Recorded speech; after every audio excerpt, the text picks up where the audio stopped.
Bismillahirrahmanirrahim. Selanjutnya, ciri-ciri gangguan jin pada rumah.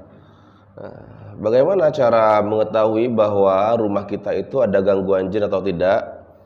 Di antara ciri-cirinya, yang pertama, ada perasaan takut dan tidak tenang tinggal di rumah itu.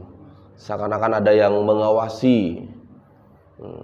Kadang-kadang bahkan ada perasaan diawasi, ada perasaan ada orang lewat memperhatikan kita dari jauh. Ketika kita lihat, itu ternyata nggak ada. Tapi kita bawaannya nggak tenang tinggal di rumah itu. Bawaannya ada rasa gelisah tinggal di rumah itu. Terus kemudian ciri kedua, rumah yang diganggu jin itu sering terjadi penampakan pada rumah itu. Anaknya bilang, "Papa, ada pocong tuh, Pak, di bawah tangga, Pak." Terus melihat, "Oh, Papa, ada genderuwo." Istrinya juga melihat ada penampakan-penampakan. Maka itu ciri-ciri rumah yang diganggu oleh jin, perlu diruqyah. Kemudian yang ketiga, cirinya penghuni rumah sakit-sakitan. Habis anaknya sakit, oh ternyata mamanya sakit, istri sakit, suami sakit, gantian. Bahkan kadang-kadang ada 1 bulan keluarga itu yang opname itu 3 orang, sampai seperti itu. Pokoknya sakit, sembuh, baru sembuh sakit lagi. Itu ciri-ciri gangguan jin pada rumah yang ditempati. Kemudian sering terjadi pertengkaran dalam keluarga tersebut. Bawaannya emosi aja anggota keluarga itu. Ada masalah kecil itu akan menjadi dibesar-besarkan, akan menjadi besar. Hal-hal sepele tiba-tiba ditanggapi dengan emosi tinggi. Akhirnya yang terjadi, piring terbang lah, kemudian gelas pecah lah. Pokoknya sering terjadi pertengkaran, cekcok di rumah itu. Semuanya emosinya tinggi.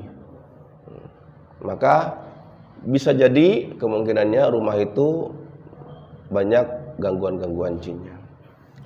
Kemudian yang kelima, penghuni rumah tersebut sering mengalami mimpi buruk.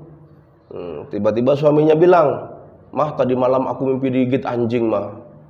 "Oh iya, Pak, tadi malam aku juga mimpi jatuh dari tempat yang tinggi, Pak. Tadi malam saya mimpi dikejar-kejar kera, Papa." Nah itu, kalau sudah sering terjadi mimpi buruk di keluarga itu merupakan ciri-ciri gangguan jin di rumah itu. Anaknya cerita, "Pak, tadi malam saya mimpi dibawa oleh seorang yang tubuhnya besar, hitam." Seperti itu. Kemudian yang keenam, ciri-ciri gangguan jin pada rumah. Di rumah itu terdapat benda-benda pusaka atau yang dianggap keramat ya. Benda-benda yang berkhodam, benda-benda yang mengandung khodam, mengandung jin-jin.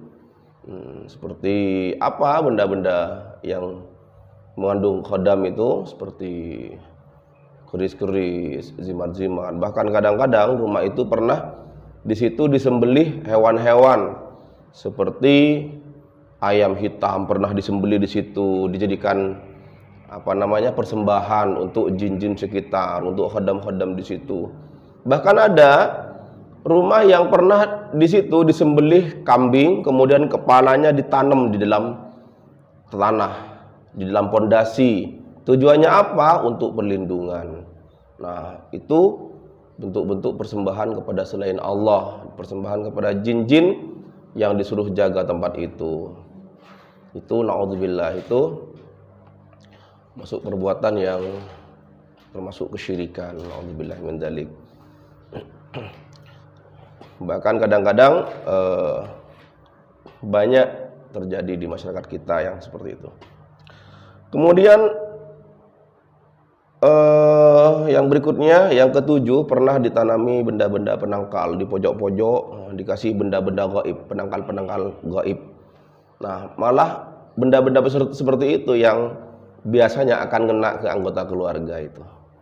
Biasanya akan berakibat buruk Karena khodam-khodam yang diundang dengan benda-benda seperti itu ketarik ke rumah itu seperti magnet. Ketarik, akhirnya banyak jin-jin di situ, kemudian jin-jin di situ akan mengganggu penghuni rumah tersebut.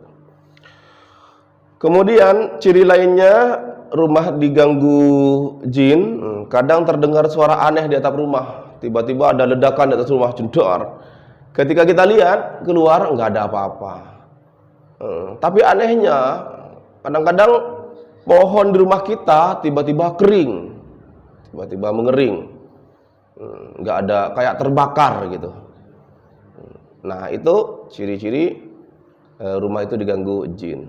Bahkan kadang-kadang ada seorang tetangga yang bilang, "Pak, tadi malam ada bola api yang jatuh di atap rumah Bapak." Maka itu tanda-tanda gangguan jin pada rumah. Nah, bagaimana cara meruqyahnya? Kita sekalian cara meruqyah rumah ya. Kata Nabi, janganlah kalian jadikan rumah-rumah kalian itu kuburan. La taj'alu buyutakum maqabir. Innasyaitan yanfiru minal baitil ladzi tuqra'u fihi suratul Baqarah. Sungguhnya setan akan lari dari rumah yang di dalamnya dibacakan surah Al-Baqarah. Ini tips dari Nabi kita.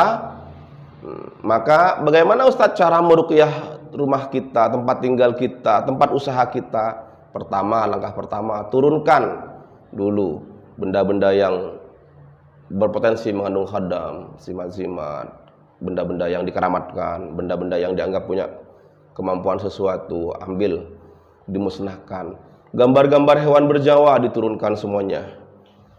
Kemudian setelah bersih rumah itu, benda-benda yang bernuansa kesyirikan dimusnahkan, dibakar. Setelah itu rumah itu kemudian dibacakan surah Al-Baqarah di dalamnya. Gimana kalau nggak selesai sekali Ustadz? Nggak apa-apa, dicicil juga nggak apa. Yang penting dibacakan surah Al-Baqarah sampai selesai.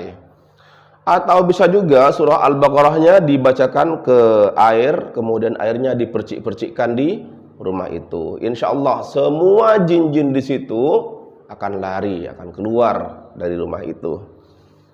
Bahkan jin-jin sihir yang mau dikirim ke rumah itu, insya Allah nggak ada akses, nggak bisa masuk ke rumah itu, karena rumah kita sudah terproteksi dengan bacaan-bacaan Al-Quran. Wallahu a'lam. Wassalamualaikum warahmatullahi wabarakatuh.